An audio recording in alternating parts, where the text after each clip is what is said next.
नमस्कार दोस्तों, यहाँ पर अपन बात कर रहे थे कंप्यूटर सिस्टम के बारे में। देखो, कंप्यूटर सिस्टम क्या होता है। वास्तव में कंप्यूटर एक इलेक्ट्रॉनिक डिवाइस होती है, और या अपन उसे कह सकते हैं कि एक इलेक्ट्रॉनिक उपकरण ही कह सकते हैं। एक्चुअल में क्या होता है कि ये मुख्य रूप से दो प्रकार के मुख्य घटकों से मिलकर बना हुआ एक उपकरण होता है, जिसके अंदर हार्डवेयर होता है, एक सॉफ्टवेयर, और इन दोनों के संचालन किया जाता है। और इस संचालन के इन दोनों के जो कॉम्बिनेशन बनता है उसे हम कंप्यूटर सिस्टम कहते हैं। हमारी भाषा नॉर्मल रूप से कंप्यूटर नहीं समझ सकता, वो उसकी भाषा का इस्तेमाल करता है, जिसे हम बाइनरी कोड कहते हैं। यानी कि अपनी जो भाषा है वो कंप्यूटर में कन्वर्ट होकर 0-1 की भाषा में कन्वर्ट होकर फिर कंप्यूटर सिस्टम के पास पहुंचती है, और उसके ऊपर प्रोसेस का काम होता है। तो इस रूप से कंप्यूटर में दो प्रकार के मुख्य घटक हो सकते हैं, जिन्हें हम कहते हैं एक हार्डवेयर और दूसरा क्या कहते हैं, सॉफ्टवेयर। देखो, हार्डवेयर क्या होते हैं, तो वे सारे उपकरण जिनके माध्यम से अपन क्या कर सकते हैं, कंप्यूटर से वार्तालाप कर सकते हैं। वे समस्त प्रकार के उपकरण जिसके द्वारा हम कंप्यूटर से वार्तालाप कर सकते हैं, या बातचीत करना चाहते हैं, या कनेक्टिविटी करना चाहते हैं, कम्युनिकेशन करना चाहते हैं, वे सारे के सारे क्या कहलाते हैं, हार्डवेयर कहलाते हैं। इन्हें हम पेरिफेरल डिवाइस भी कह सकते हैं। अब पेरिफेरल डिवाइस भी इनपुट उपकरण होते हैं और आउटपुट उपकरण होते हैं। ये फिर दो प्रकार के अलग अलग हो सकते हैं। वैसे हार्डवेयर ये कंप्यूटर सिस्टम यूनिट के बाहर सॉकेट के माध्यम से क्या करते हैं, जोड़े जाते हैं। यानी कि कंप्यूटर है आपके पास, उसके पीछे बहुत सारे आपने देखे होंगे छोटे छोटे सॉकेट होते हैं, और उन सॉकेट के अंदर अलग अलग उपकरण आप जोड़ सकते हैं। जैसे USB सॉकेट होता है, VGA सॉकेट होता है, साथ में PS2 पोर्ट सॉकेट होता है, इत्यादि बहुत सारे अलग अलग उसके अंदर सॉकेट लगे होते हैं या अटैच होते हैं। उसके ऊपर आप क्या कर सकते हैं, अपने जो पेरिफेरल्स यानी कि अलग से जो डिवाइसेज हैं उन्हें जोड़ सकते हैं। अब वो कौन कौन से डिवाइस होते हैं, तो उनमें एक आता है कीबोर्ड आ जाता है, माउस आ जाता है, मॉनिटर आ जाता है, स्कैनर आ जाता है, प्रिंटर आ जाता है, टच पेन, या फिर अपन कोई वायरलेस सेंसर वगैरह जोड़ना चाह रहे हैं, ब्लूटूथ जोड़ना चाह रहे हैं, तो ये सारे के सारे अपन क्या कर सकते हैं, उन पीछे इनपुट आउटपुट उपकरण जोड़ने के जो सॉकेट होते हैं IO सॉकेट्स के ऊपर जोड़ सकते हैं। इन सारे फिजिकली पार्ट को अपन क्या कहते हैं, कंप्यूटर पे छू सकते हैं, इसीलिए हम इन्हें क्या कह सकते हैं, हार्डवेयर कहते हैं। यानी कि ये जो सारे पार्ट होते हैं, चाहे मॉनिटर हो गया, चाहे कीबोर्ड हो गया, चाहे माउस हो गया, चाहे और कोई उपकरण हो गया, इन सभी को अपन क्या कर सकते हैं, सीधे ही छू सकते हैं। इसके बाद आते हैं इनमें सॉफ्टवेयर। अब सॉफ्टवेयर क्या होते हैं, देखो फिजिकली जो पार्ट थे जिन्हें क्या कहते थे अपन, फिजिकली पार्ट, वो सारे तो हार्डवेयर कहलाए, लेकिन जो लॉजिकली पार्ट वो सारे के सारे पार्ट क्या कहलाते हैं, सॉफ्टवेयर। अब जैसे नॉर्मली बात बताऊँ सॉफ्टवेयर क्या हो सकता है, तो देखो आपके द्वारा मैंने जैसे एक माइक्रोफोन लगाकर मेरी आवाज़ कंप्यूटर में रिकॉर्ड करना चाहा। अब रिकॉर्ड करने के लिए मैंने क्या करा, एक माइक्रोफोन लगाया, यानी एक उपकरण लगाया, और उस उपकरण को कंप्यूटर में अटैच कर दिया। अब मेरी जो आवाज़ थी उसको कंप्यूटर मशीन ने पहले तो समझा, और जो समझने के लिए उसने जिन कोड का इस्तेमाल किया, या उसे समझाने के लिए जो अंदर मैकेनिज़्म चल रहा था, उस मैकेनिज़्म को क्या कहा जाता है, सॉफ्टवेयर कहा जाता है, जिसने कंप्यूटर को उस भाषा को, अपनी भाषा को समझा, और उसे ध्वनि ये रूप में उसने लिया, और उसे 0-1 के फॉर्मेट में लेकर उस कंप्यूटर के अंदर उसने स्टोर किया। जब अब मुझे वापस मेरी भाषा को सुनना है या मेरी आवाज़ को सुनना है, तो मैं स्पीकर लगाकर उस आवाज़ को सुन सकता हूँ। तो वो सारे के सारे जो लॉजिकली पार्ट था, जिसे मैं छू नहीं सकता लेकिन महसूस तो कर सकता हूँ, मैं मेरी आवाज़ को सुन सकता हूँ, श्रवण कर सकता हूँ, देख सकता हूँ, इस प्रकार के काम हम कर सकते हैं, तो वो सारे क्या कहलाते हैं, सॉफ्टवेयर कहलाते हैं। देखो, हम कंप्यूटर में कोई भी कार्य करते हैं या उससे कुछ करवाना चाहते हैं, तो हम क्या करते हैं, उसको निर्देश देते हैं। क्या देते हैं, निर्देश, और उस निर्देश को कंप्यूटर समझकर उस पर क्या करता है, कार्य करता है। क्या करता है, कार्य करता है। अगर हम कई सारे निर्देश कंप्यूटर को कार्य करने के लिए एक साथ देते हैं, क्या दे, एक साथ बहुत सारे निर्देश कंप्यूटर को कार्य करने के लिए, तो जो वो बहुत सारे निर्देश थे वो क्या बना, एक बंडल बन गया है, या माने ब्लॉक। उसे क्या कहते हैं अपन मुख्य रूप से एक लिख कर छोटा सा ब्लॉक उसे कंप्यूटर को दिया। अब वो क्या था, एक प्रोग्राम बन गया। क्या कहलाता है, प्रोग्राम। अब इसे ही हम, प्रोग्राम को ही हम क्या कह सकते हैं, सॉफ्टवेयर कह सकते हैं। और हम इसे सॉफ्टवेयर कह सकते हैं, या फिर बहुत सारे सॉफ्टवेयर या बहुत सारे छोटे छोटे प्रोग्राम होते हैं, उन्हें अगर अपन मिला देते हैं, क्या कर देते हैं, मिला देते हैं। अब उन्हें मिलाने के बाद जो ब्लॉक बनता है, उस ब्लॉक को भी अपन क्या कहते हैं, सॉफ्टवेयर कह सकते हैं। क्या कह सकते हैं, सॉफ्टवेयर। यानी कि सॉफ्टवेयर, एक छोटे से प्रोग्राम को भी सॉफ्टवेयर कहा जा सकता है, या बहुत सारे छोटे छोटे प्रोग्रामों को भी अगर मिलाकर एक और नया बड़ा प्रोग्राम बना दिया जाए तो उसे भी अपन सॉफ्टवेयर कह सकते हैं। ये सारे के सारे क्या होते हैं, लॉजिकल पार्ट होते हैं कंप्यूटर के। क्या होते हैं, लॉजिकल पार्ट। अब देखो उपकरण यानी कि डिवाइसेज। सामान्य देखो उपकरण कंप्यूटर में कौन कौन से होते हैं। जैसे अब मुझे कंप्यूटर से वार्तालाप करनी है, क्या करनी है, वार्तालाप करनी है, मुझे मेरी आवाज़ रिकॉर्ड करनी है, चाहे मैं कुछ लेटर बनाना चाहता हूँ, या कोई ग्राफिक डिज़ाइन करना चाहता हूँ, या कोई फ़ोटो डिज़ाइन करना चाह रहा हूँ, या फिर मैं कोई ईमेल बनाना चाह रहा हूँ। तो इस प्रकार से मेरी बहुत सारी आवश्यकताएं हैं, क्या है, बहुत सारी। अब उन सारी आवश्यकताओं को पूर्ति के लिए मुझे कंप्यूटर के ऊपर बहुत सारे अलग अलग उपकरणों की आवश्यकता होगी।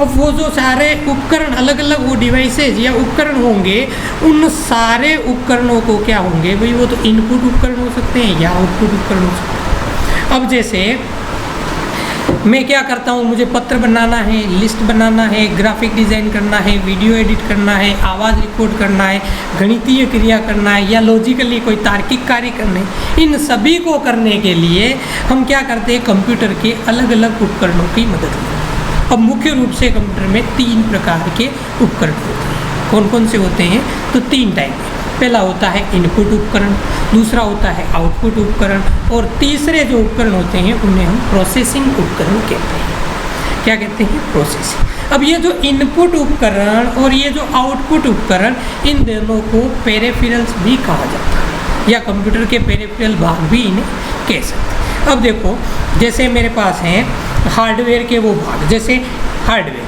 अब क्या होगा, तो इनपुट उपकरण, आउटपुट उपकरण और प्रोसेसिंग उपकरण, ये सभी जब मिल जाते हैं तो ये पूरा का पूरा जो कंप्यूटर के किसी न प्रकार के किसी रूप से कंप्यूटर में अटैच्ड है या काम कर रहा है, तो वो सारे के सारे क्या कहलाते हैं, हार्डवेयर कहलाते हैं। अब इनके अंदर नॉर्मली देखो, अपन फर्स्ट देखते हैं इनपुट उपकरण। क्या देखते हैं, इनपुट उपकरण। अब जो इनपुट उपकरण होते हैं, जैसे उन्हें किन्हें अपन इनपुट उपकरण कह सकते हैं, तो जो कंप्यूटर से मैं वार्तालाप करना चाह रहा हूँ, या मेरी बात कंप्यूटर को समझानी है, या हमारी बात उसे समझाने के लिए हमारी बात को डेटा के रूप में कंप्यूटर में भेजते हैं। क्या करते हैं, कंप्यूटर में अपनी भाषा की बात को कंप्यूटर में डेटा के रूप में भेजें।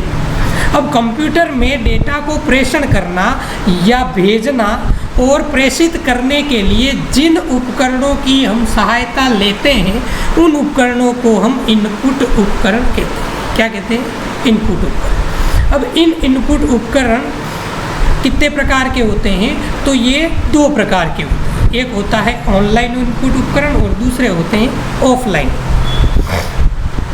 अब ऑनलाइन इनपुट उपकरण के अंदर कौन से आते हैं, तो इस प्रकार के उपकरण कंप्यूटर में प्लग किए हुए होते हैं। और ऑनलाइन इनपुट उपकरण निम्न प्रकार के हो सकते हैं, जिसमें पहला है कीबोर्ड। अब ये क्या है, कीबोर्ड एक स्टैंडर्ड इनपुट उपकरण है। इसका देखो आविष्कार कब हुआ था, तो ये 1874 के अंदर क्रिस्टोफर लेथम नाम के एक व्यक्ति ने इसका आविष्कार किया था। और इसमें नॉर्मली बहुत सारे बटन दिखाई देते हैं आपको एक कीबोर्ड के। तो देखो, एक स्टैंडर्ड कीबोर्ड के अंदर 103 से लेकर 106 तक की हो सकती है। अब ये जो कंप्यूटर के अंदर एक तकनीक के ऊपर वर्क करता है, जिस तकनीक को कहते हैं हम CUI या CLI इंटरफेस का। अब कंप्यूटर में 2 प्रकार के इंटरफेस होते हैं। पहला होता है GUI, दूसरा होता है CUI। CUI का दूसरा नाम है CLI। ये जो CUI है, ये सबसे पुराना इंटरफेस है, यानी कि जब कंप्यूटर की हिस्ट्री की बात करें तो फर्स्ट जनरेशन से ये ही इंटरफेस कंप्यूटर में चलता आ रहा है। जैसे अब इस इनपुट इसको किस प्रकार का दिखाई देता है, तो देखो एक काली स्क्रीन होती है और उस स्क्रीन के ऊपर सफ़ेद अक्षर, जैसे मैं बताता हूँ तो देखो ये CMD। अब जैसे आपके सामने एक मिनट, CMD सॉरी,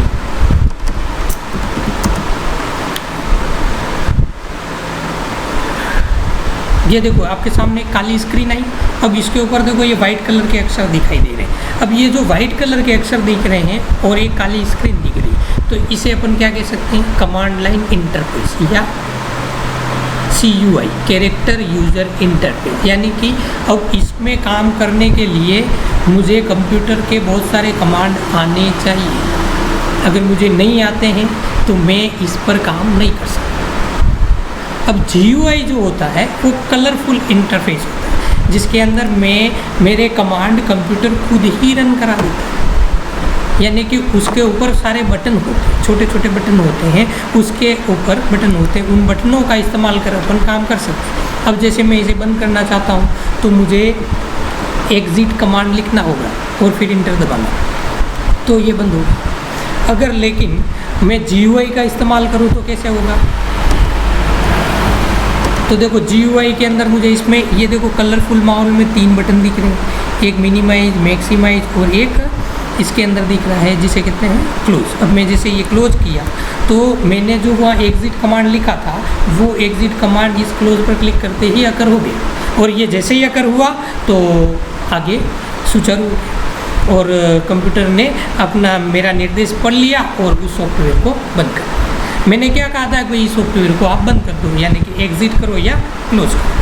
तो इस प्रकार क्या होते हैं, CUI के ऊपर क्या काम करता है, कीबोर्ड काम करता है। अब कीबोर्ड में कितने की बटन हो सकते हैं, तो वही 103 से लेकर 106 तक इसके अंदर बटन होते हैं। अब इसमें मुख्य रूप से कौन कौन से बटन होते हैं, तो देखो A से लेकर Z तक अल्फ़ाबेट बटन होते हैं, 0 से लेकर 9 तक न्यूमेरिक बटन होते हैं, F1 से लेकर F12 तक फंक्शन बटन होते हैं, और बहुत सारे इसमें सारे के सारे ग्रामेटिकल चिन्ह इसमें अवेलेबल होते हैं, जिसमें कोमा है, डबल कोड है, सिंगल कोड है, सेमीकोलन, स्लैश, बैकस्लैश, कोष्टक, मजला कोष्टक, टाइल साइन, संबोधनात्मक कोष्टक, @ $, percentage, asterisk, and, percent, star, इस प्रकार से बहुत सारे इसमें अलग अलग चिन्ह होते हैं। इसके बाद इनमें कुछ और बटन होते हैं जिन्हें अपन नेविगेशन बटन कहते हैं। क्या कहते हैं, नेविगेशन बटन। यानी कि कंप्यूटर के अंदर अपन कोई काम कर रहे हैं या कोई लेटर बना रहे हैं तो बहुत सारी लाइनें अपन ने उसमें लिख दी। अब उन लाइनों के अंदर जैसे मुझे ऊपर जाना है या नीचे आना है या बाएं जाना है, दाएं जाना है, लेफ़्ट राइट में जाना है, या मेरे द्वारा कोई चीज़ गलत हो गई तो मुझे उस जगह पर जाकर उसे सेलेक्ट करना है, उसे डिलीट करना है। तो इस प्रकार के जो काम करने हैं उन काम को करने के लिए मैं कंप्यूटर के अंदर नेविगेशन की का इस्तेमाल करता हूँ। कीबोर्ड के अंदर ये अवेलेबल होती है। अब इसमें कौन कौन से बटन होते हैं, तो देखना आपके सामने नेविगेशन का पूरा पैनल होता है। उसमें देखो राइट एरो होता है, लेफ्ट एरो होता है, टॉप एरो होता है, एंड डाउन एरो होता है। उसके बाद पेज अप बटन होता है, page down, home, and, insert, delete इत्यादि इसमें क्या होते हैं, बटन अवेलेबल होते हैं।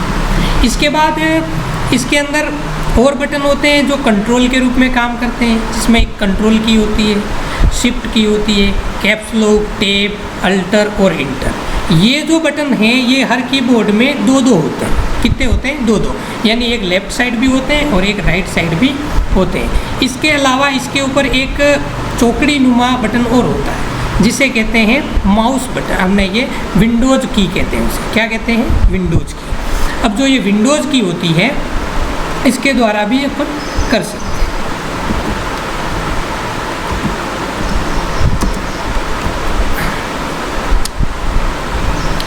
और इसके बाद इसमें एक और बटन होता है जिसे कहते हैं माउस की राइट क्लिक बटन, यानी कि जो माउस के अंदर 3 बटन होते हैं उसका भी इसमें उपयोग हो सकता है। अब जैसे ये आपके सामने कीबोर्ड का वर्चुअल इमेज आपके सामने आई है।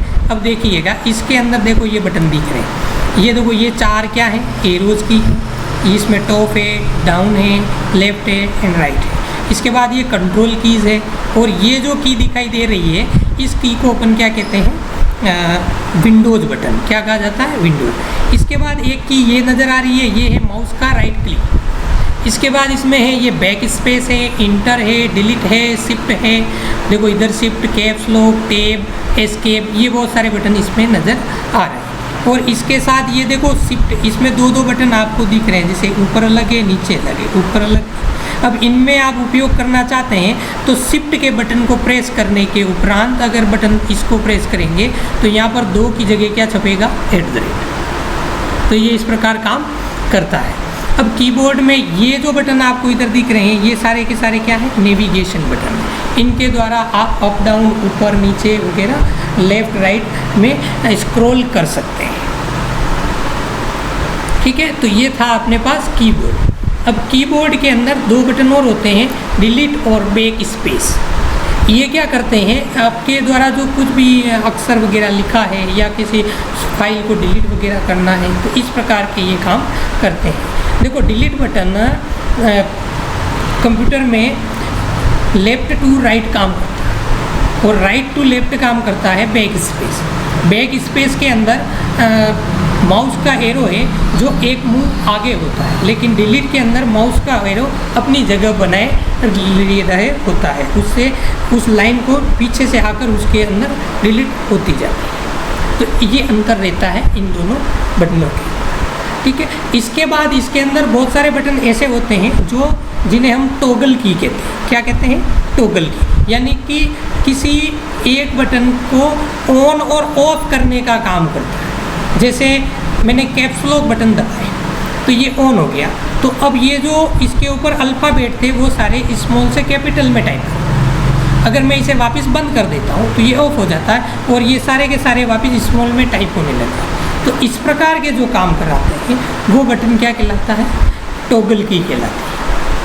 तो ये था अपने पास कीबोर्ड। इसके बाद आता है अपने पास एक और स्टैंडर्ड इनपुट उपकरण जिसे कहते हैं माउस। क्या कहते हैं, माउस। माउस डगलस एंजलबर्ट ने इसका आविष्कार 1963 में किया था। माउस का आविष्कार किसने किया था, तो डगलस एंजलबर्ट ने किया। और यह किस पर काम करता है, तो ये GUI पर काम करता है। जैसे अभी अपन ने बताया था हमने CUI और GUI। अब CUI में क्या था, मुझे कीबोर्ड से कमांड टाइप करना था और फिर उसे मैं बंद कर सकता। और GUI के अंदर क्या करता हूँ, मैं माउस के कर्सर को ले जाता हूँ और वहाँ ले जाकर उसे बंद कर सकता हूँ। देखो माउस का आकार क्या होता है, एक चूहे की तरह होता है, मतलब एक चूहे के आकार के जितना बड़ा ये होता है। और इसमें इसे अपन क्या करते हैं, एक पेड़ के ऊपर रख के फिर खिसकाते हैं, जिससे माउस अंदर स्क्रीन के ऊपर घूमता है या उसका कर्सर घूमता है। अब जो वो तीर नुमा एक निशान होता है, आपको ये जो नज़र आ रहा है, ये तीर नुमा निशान जो घूम रहा है, इस घूमने की क्रिया को क्या कहा जाता है, उसे ड्रैग एंड ड्रॉप कहते हैं। क्या कहते हैं, ड्रैग एंड ड्रॉप। अब देखो नॉर्मली माउस में 3 बटन कितने होते हैं, 3। उसमें पहला हो सकता है लेफ्ट बटन, दूसरा राइट बटन, तीसरा स्क्रॉल बटन। अब देखो स्क्रॉल बटन बीच में हो, ये फिक्स नहीं है कि स्क्रॉल बटन आज के माउस में सभी में हो। आजकल माउस के अंदर एक रिंग भी है, उसे भी अपन स्क्रॉल बटन ही कहते हैं। अब ये देखो आकृति होती है, इसे घुमा भी सकते हैं, यानी ऊपर नीचे के लिए इसका उपयोग करते हैं। अब देखो माउस वैसे 3 प्रकार के अवेलेबल होते हैं। एक को होता है वायरलेस माउस, जिसे अपन कोडलेस भी कहते हैं, तो उसके लिए सेंसर लगाते हैं और फिर काम करते हैं। एक होता है प्रकाशीय माउस, जो आजकल खूब चलते हैं, जिनको एक USB में लगा देते हैं और पीछे उसके इस प्रकार का आपको नज़र आ रहा होगा, देखो ये एक लाइट होती है और उसका लेज़र से इसका काम करता है। तो ये जो माउस है ये इसका ज़्यादा इस्तेमाल किया जाता है, इन्हें क्या कहते हैं, ऑप्टिकल माउस भी। इसके बाद आते हैं यांत्रिक माउस। ये जब माउस बने थे उस समय इनमें एक बॉल होती थी और उस बॉल के विभिन्न प्रकार से घूर्णन के ऊपर कर्सर घूमता, तो ये सारे क्या थे, मैकेनिकल माउस के। अब देखो बेतार माउस, यानी कि एक ट्रांसमीटर से जुड़े होते हैं, रिसीवर लगा होता है, जिससे क्या है ये एक प्रकार का विशेष नेटवर्क क्रिएट करते हैं और उससे ये काम करते हैं।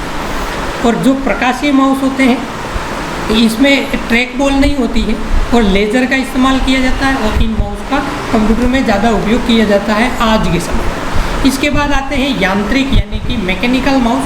जिनका उपयोग ज़्यादा होता है, और ये नहीं मैकेनिकल माउस, सॉरी, ये ज़्यादा नहीं होता है, इनका उपयोग पहले होता था जब कंप्यूटर के शुरुआती टाइम में माउस का उपयोग किया गया, तो ये ही माउस का उपयोग करते हैं। अब ये दो तो थे स्टैंडर्ड इनपुट उपकरण। इसके बाद भी बहुत सारे इनपुट उपकरण और हैं, जिनमें एक आता है ट्रैक बॉल। ये भी GUI पर ही काम करता है, ये माउस की तरह ही काम करता है, लेकिन ये एक बॉल अलग से एक जगह लगी होती है, आप उसे उंगली से घुमा सकते हैं और फिर काम करते हैं। इसके बाद आता है टच पैड। टच पैड इस उपकरण की सहायता से अपन कंप्यूटर में पॉइंटिंग का ही कार्य करते हैं, और इसमें भी GUI पर भी ये कार्य करता है। इसमें ट्रैक बॉल नहीं होती, इसे हम एक सतह नुमा पैड से उंगली की सहायता से घुमा सकते हैं। जैसे आपने देखा होगा लैपटॉप के अंदर होता है टच पैड, उसके ऊपर आप उंगली घुमाते हैं, कर्सर घूमता है, ये क्या कहलाता है? Touch pad. इसके बाद आती है टच स्क्रीन। तो टच स्क्रीन क्या होती है? डिस्प्ले डिवाइस जिस पे आप उंगली घुमाते हैं और अपनी सुविधा अनुसार कार्य करते हैं। जैसे स्मार्टफोन के ऊपर स्क्रीन होती है, आप उसको घुमा कर फिर क्या करते हैं? काम करते हैं। तो ये क्या कहलाती है? टच स्क्रीन कहलाती है। जैसे ये मेरे सामने आपको दिखाई दे रहा होगा माउस, ये अब देखो मैं इसके ऊपर ये काम कर रहा हूँ, देखो ये चल रहा है। तो ये जो चल रहा है ये क्या है? टच पैड या टच स्क्रीन, सॉरी। इसके बाद आता है लाइट पेन। लाइट पेन का काम क्या होता है कि भाई बहुत ही महीन ग्राफिक बना, जिसके अंदर बारीकी से बारीकी का काम करने के लिए आप सीधे स्क्रीन के ऊपर या फिर एक अलग से प्लेट दी जाती है उसके ऊपर काम करके भी इसका इस्तेमाल कर सकते हैं। कई बार बहुत सारे ऐसे चित्र होते हैं जो स्कैन नहीं किए जा सकते हैं या फिर उन्हें हाथ से बनाकर बताना होता है, तो इस प्रकार के काम करने होते हैं तो इसका इस्तेमाल। एक आता है स्टाइलस। अब स्टाइलस तो आपने देखा होगा, यूट्यूब पे बहुत सारी क्लासें देखी, जैसे आप मेरी देख रहे हो, वैसे बहुत सारी क्लासें आपने यूट्यूब पर देखी होगी। तो उसमें हमारे साथ पढ़ा रहे होते हैं, टीचर जो पीछे पढ़ाते हैं उनके पीछे एक बोर्ड होता है, उसे कहते हैं डिजिटल बोर्ड। अब उस बोर्ड के ऊपर वो खूब सारा मैटर लिखते हैं और उसमें वो एक विशेष प्रकार का पेन इस्तेमाल करते हैं, उसे कहते हैं स्टाइलस। अब देखते हैं उसमें वो अलग अलग कलर के द्वारा उसके ऊपर काम करते हैं और कई बार मिटा भी देते हैं हाथ से और चला भी लेते हैं। तो वो बोर्ड ही स्पेशल होता है, उसके ऊपर वो उस कलर पेन या उस स्टाइलस का इस्तेमाल करके काम कर सकते हैं। ठीक है। इसके बाद आता है एक MICR, इसे कहते हैं मैग्नेटिक इंक कैरेक्टर रिकग्निशन। इसका उपयोग बैंकों में चेक या DD को डिजिटली पढ़ने के लिए किया जाता है। अब देखो आपने चेक देखा, अब उस चेक को अगर आप मार्केट में ले जाएंगे और किसी को दिया तो वो चलता है, वो उस पर विश्वास कर लेता है और मान लेता है। लेकिन बैंक के अंदर उस चेक को ले जाया जाता है तो उस बैंक के अंदर उस चेक को MICR कोड के द्वारा क्या किया जाता है? रीड किया जाता है।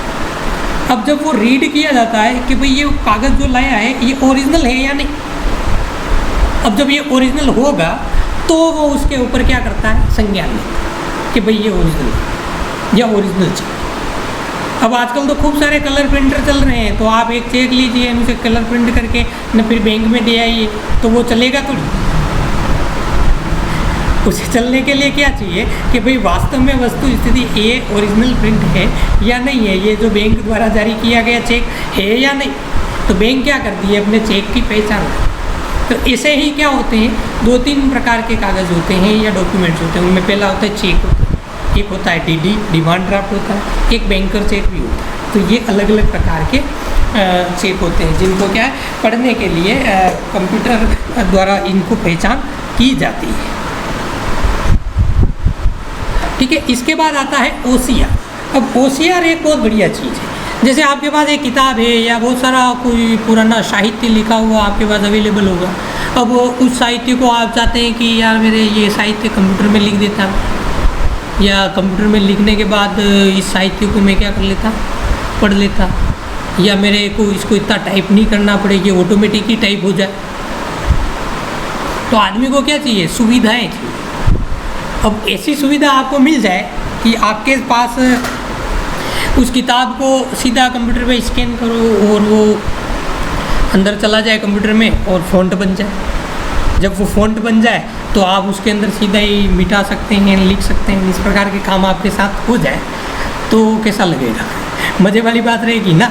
तो इस प्रकार के जो काम करने हैं तो उसके लिए किसका इस्तेमाल करते हैं, OCR। ये एक तकनीक है, पर ये आप भी मत सोचना कि भाई मैं हर कैसा लिख दूँ उनके कैसा लिख दूँ। वैसे इसके उपयोग होते हैं आज चाहे तो आप कर सकते हैं। आजकल देखा होगा गूगल के अंदर एक आपके मोबाइल में एक लेंस करके आता है, गूगल लेंस। आप उस पर कोई भी इमेज में लिखा हुआ होता है, उसे आप चाहो कि भाई यार ये तो अंग्रेज़ी में है, इसे हिंदी में कन्वर्ट करना है, तो पहले वो कंप्यूटर उसे पढ़ेगा तो हिंदी में कन्वर्ट करेगा, बाकी कैसे करेगा।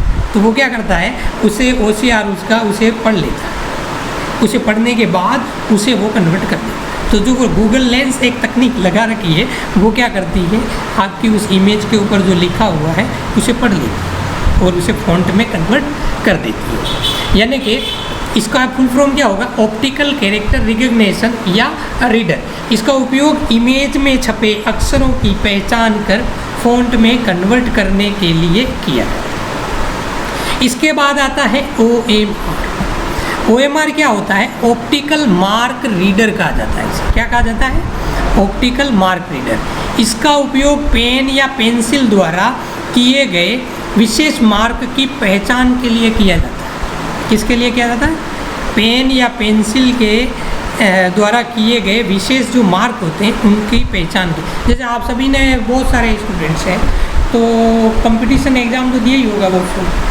तो कंपटीशन एग्ज़ाम देते हैं, आपके पास एक आंसर शीट के लिए एक शीट आती है। उस शीट के ऊपर बहुत सारे गोले नुमा आकृतियाँ बनी होती हैं। आपको क्या कहा जाता है, भाई इसमें पेंसिल या पेन से क्या गोला, आपको जो आंसर सही लगता है उसके आगे गोला। अब आपने तो गोला किया, तो कंप्यूटर को कैसे पता लगा कि भाई ये गोला है जो A है या B है या C है इसका आंसर, या D।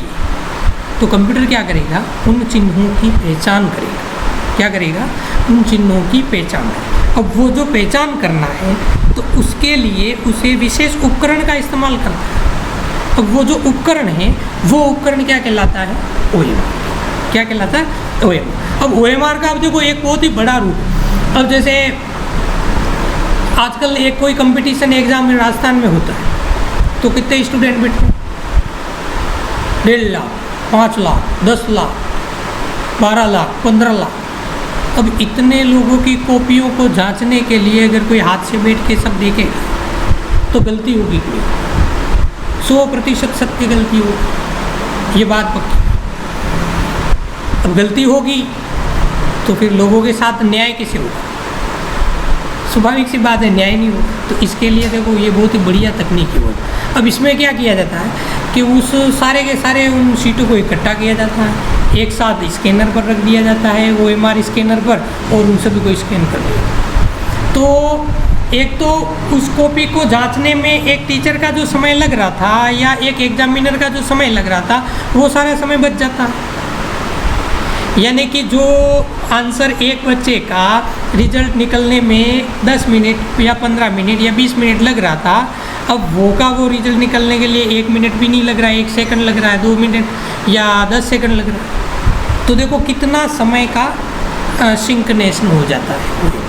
तो ये एक बहुत ही बड़े लेवल के एग्ज़ामों में भी इसका इस्तेमाल करते हैं। जैसे ऑफलाइन एग्ज़ाम होते हैं, आज पूरा पहले होते थे, तो उनके अंदर OMR का ही इस्तेमाल किया जाता है। फिर एक साथ स्कैन करके उनका रिजल्ट एक साथ भी घोषित कर दिया जाता है और सभी बच्चों के साथ न्याय होता है, जिससे क्या हो कि किसी की भी कॉपी कौन सी है या कंप्यूटर किसी सभी को समान होता है। नेक्स्ट आता है इसमें BCR। क्या आता है, BCR, जिसे कहते हैं बार कोड रीडर। अब बार कोड रीडर आपने देखा होगा, देखो इसका उपयोग क्या होती है, देखो कंप्यूटर द्वारा बनाई गई खड़ी लाइनों रूपी चिन्हों का पहचान। जैसे आप कहीं मार्केट में गए हैं, सुपर मार्केट में, और वहाँ से बहुत सारी चीज़ें खरीदारी करके लाते, तो देखना उनके पीछे छोटी छोटी लाइन लंबी लंबी खड़ी होती है। देखो मैं ये आपके सामने बता रहा हूँ, ये दिखाई दे रही है छोटी छोटी लाइन। अब ये जो लाइनें हैं इसको कंप्यूटर पढ़ लेता है। अब इन लाइनों को कंप्यूटर क्या करता है, पढ़ता है। अब जब ये पढ़ने के लिए जो मशीन का इस्तेमाल करते हैं वो क्या होती है, BCR, जिसे क्या कहते हैं, बार कोड रीडर। इसके बाद आती है इसमें एक और चीज़ आता है, इसे कहते हैं QR कोड। QR कोड आजकल आप बहुत चलता है। पेटीएम से पैसा देना है साहब, जीपे करना है, तो उनके पास एक विशेष कोड होता है, जो एक चित्र होता है वो लगाया होता है, उसके ऊपर आप मोबाइल से स्कैन करके पैसा डाल देते हैं। तो उसे क्या कहते हैं? QR कोड कहते हैं। क्या कहते हैं? QR कोड, यानी कि क्विक रिस्पॉन्स कोड कहा जाता है उसे। देखते हैं अपन, यहाँ कहीं पड़ा हो तो मैं बता दूँगा आपको।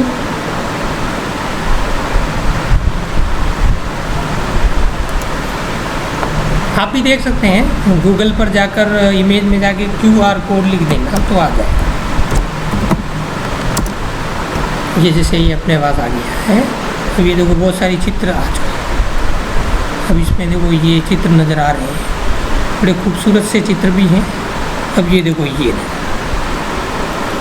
अब इसमें देखो ये अलग अलग कोड है। ये जो खड़ी लाइनें हैं ये बार कोड रीडर है, बार कोड कहलाते हैं। और ये जो कोड है इसे कहते हैं QR कोड। क्या कहा जाता है? QR code. ये जो एक और दिख रहा है ये भी क्या है? QR code. तो इसमें क्या लिखा है? ये सभी एक समान दिखते हैं, तो कोई पढ़ना, आप सीधे आंखों से इसे नहीं पढ़ सकते। इसे सिर्फ कौन पढ़ सकता है? मशीन। ठीक है। इसके बाद आता है वॉइस रिकॉग्निशन। देखो ये बहुत बड़ी ज़ोरदार चीज़ है। आजकल आप को कोई चैटिंग करनी है, मैसेज लिखना है, या व्हाट्सएप पर जाते हैं तो क्या करते हैं? मैसेज वगैरह लिखते हैं तो भाई हेलो हाय क्या कर रहे हो, दोस्तों से बात भी करते हैं।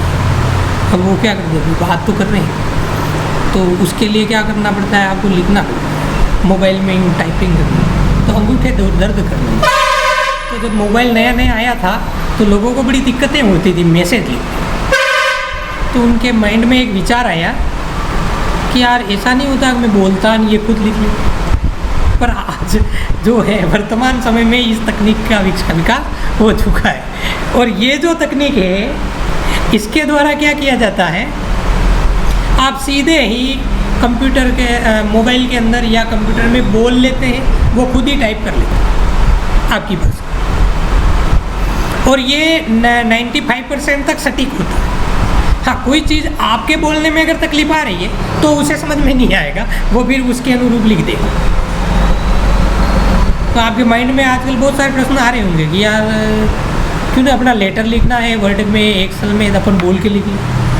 हाँ, संभव है, लिख सकते। लेकिन इसमें देखो एक विशेष प्रकार के फ़ॉन्ट का इस्तेमाल होता है, तो वो फ़ॉन्ट क्या होता है? मंगल फ़ॉन्ट होता है, यानी यूनिकोड का इस्तेमाल करते हैं। जो आप हिंदी में लिखते हैं वो हिंदी में ही नज़र आता है। इस फ़ॉन्ट के बारे में अपन आगे और क्लास बनाएंगे, जिसे आप आगे और अच्छी तरीके से पढ़ पाएंगे। तो आगे चलते हैं। ये क्या करता है? आपके द्वारा आपकी आवाज़ की टाइपिंग के कार्य को कर सकता है। इसे वॉइस रिकॉग्निशन कहते हैं। ये एक सॉफ्टवेयर ही है, लेकिन इनपुट का ही काम करवाता है। ठीक है। इसके लिए माइक्रोफोन का यूज किया जाता है। फिर आता है एक स्कैनर। अब देखो, हार्ड कॉपी को सॉफ्ट कॉपी में बदलने के लिए जिस उपकरण का अपन इस्तेमाल करते हैं वो उपकरण क्या कहलाता है? स्कैनर। जैसे साहब मैं फार्म भरने गया ई मित्र पे, ले भैया फार्म भर दे। ई मित्र वाले ने कहा कि भाई तारो तो अंगूठो लगेगा या तारो फोटो लगेगा जो इस फार्म में ज़रूरी है। तो मैंने कहा भाई वाह फोटो लगा ले, ये मेरा फ़ोटो, ये मेरा अंगूठा मैंने एक स्टाम्प पेन पे लगा के कागज़ पे दे दिया। अब एक तेरे साइन भी चाहिएंगे। मैंने कहा भाई साइन भी कर दें। और उसे अब उस भाई साहब ने क्या कहा, एक मशीन थी उसके अंदर उन तीनों कागज़ों को रख दिया और फिर कंप्यूटर के अंदर जाके चालू किया। अब जब वो चालू हुआ तो वो जो मेरे जो द्वारा जो फ़ोटो, सिग्नेचर और थंब इम्प्रेशन था वो कंप्यूटर के अंदर आ जाता है, वो स्क्रीन के ऊपर में दिखने लगा। अब ये जो काम किससे हुआ? तो ये काम करने के लिए जिस उपकरण का उसने इस्तेमाल किया वो उपकरण हमारे लिए क्या कहलाता है? स्कैनर। क्या कहलाता है? स्कैनर। अब स्कैनर से आप सीधे काम कर सकते हैं। तो आज अपन ने क्या देखा? कंप्यूटर के सिस्टम में कंप्यूटर के इनपुट उपकरण। आपको अगर हमारी क्लास पसंद आई हो तो इसे लाइक करें, शेयर करें और सब्सक्राइब कर लें। धन्यवाद। आगे जो अपन क्लास लेंगे उसके अंदर अपन लेंगे नॉर्मली आगे आउटपुट उपकरण, और आउटपुट उपकरण में कौन कौन से उपकरण हैं उनके बारे में अपन आगे लेंगे। धन्यवाद दोस्तों, बने रहने के लिए।